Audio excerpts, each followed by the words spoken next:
देख रहे हैं ना विनोद, ये नीतीश जी बोल रहे हैं कि हम पीएम के कैंडिडेट नहीं हैं। मतलब उनका कहना है कि हम पीएम के लायक तो है ही नहीं।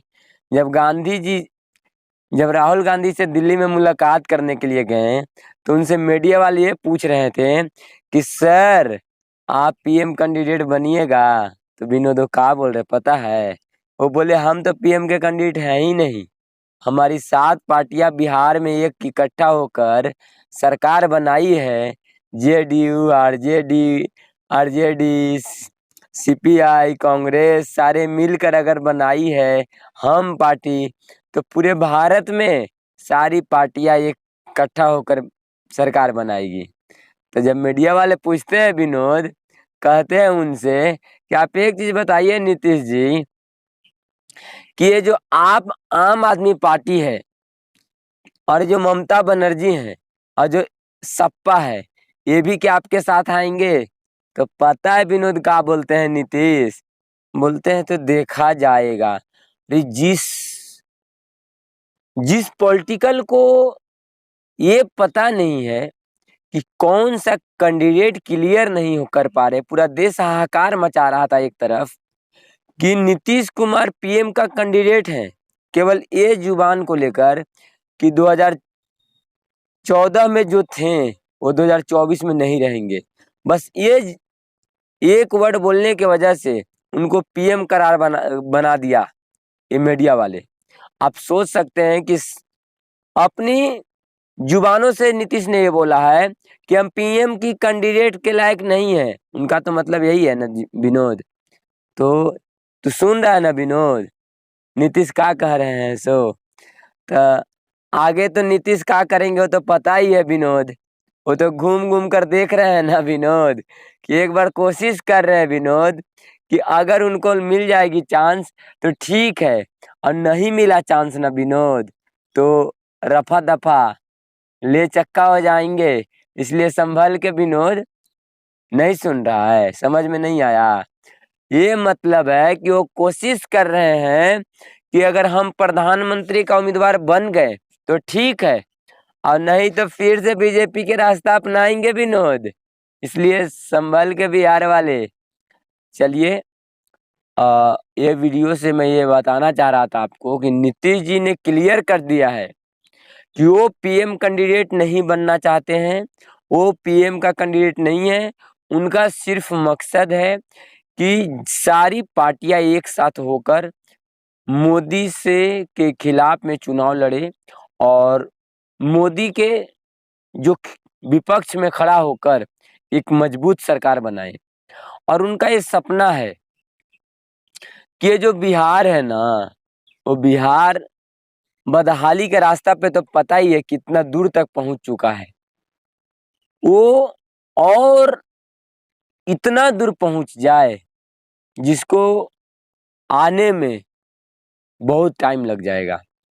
देखो, एक बात याद रखना विनोद, जो काम कर रहे हैं ना नीतीश, वो कोई और काम नहीं कर सकता है विनोद।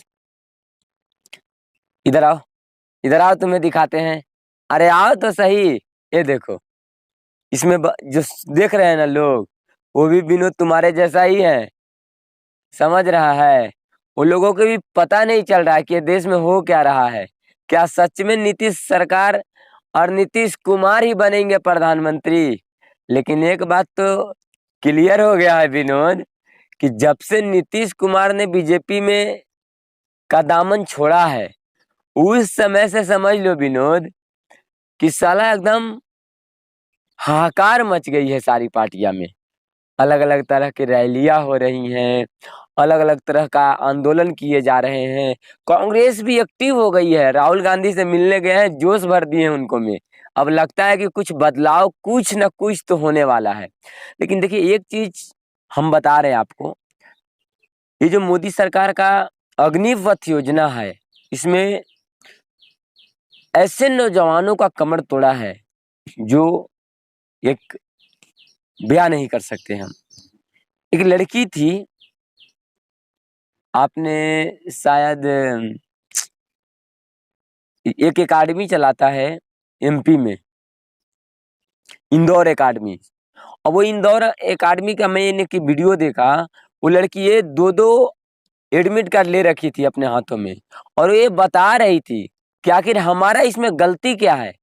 क्योंकि जब उसने पहली बार फॉर्म अप्लाई किया था और जो जब उसमें हाइट मांगी गई थी उस समय 57 तक था, लेकिन इस समय का एक्चुअली सच्चाई क्या है विनोद, कि जो फॉर्म भरने वाले साइबर कैफे वाले हैं, वो साइबर कैफे वाले सारी फेमस लड़कियां का जो आर्मी रैली का जो दौड़ होने वाला है उसमें ऑलरेडी लिखा हुआ है कि जो भी कश्मीर, दमन यानी केंद्र शासित प्रदेश को छोड़कर जितने भी राज्य हैं, यूपी, बिहार, झारखंड, महाराष्ट्र, ये सब सारे राज्यों में न्यूनतम जो आयु है विनोद, उसमें कम से कम 162 होना चाहिए। और बताओ विनोद कि जो साइबर कैफे वाले हैं वो लोग सबको 162 फॉर्म पे भर दे रहे हैं, और एक्चुअली में सारी लड़कियां का जो जो लंबाई है ना विनोद, वो 157 ही है, 156 ही है, 160 ही है,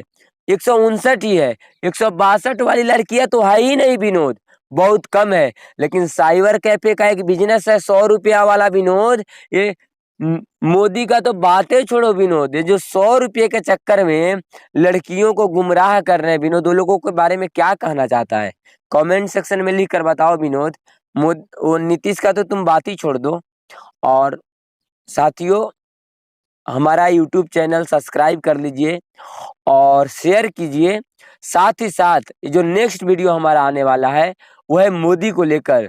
मोदी ने अपना तारीफों का पुल किस तरह से बताया है और एक्चुअली में है क्या, इसका विश्लेषण आपको बताएंगे।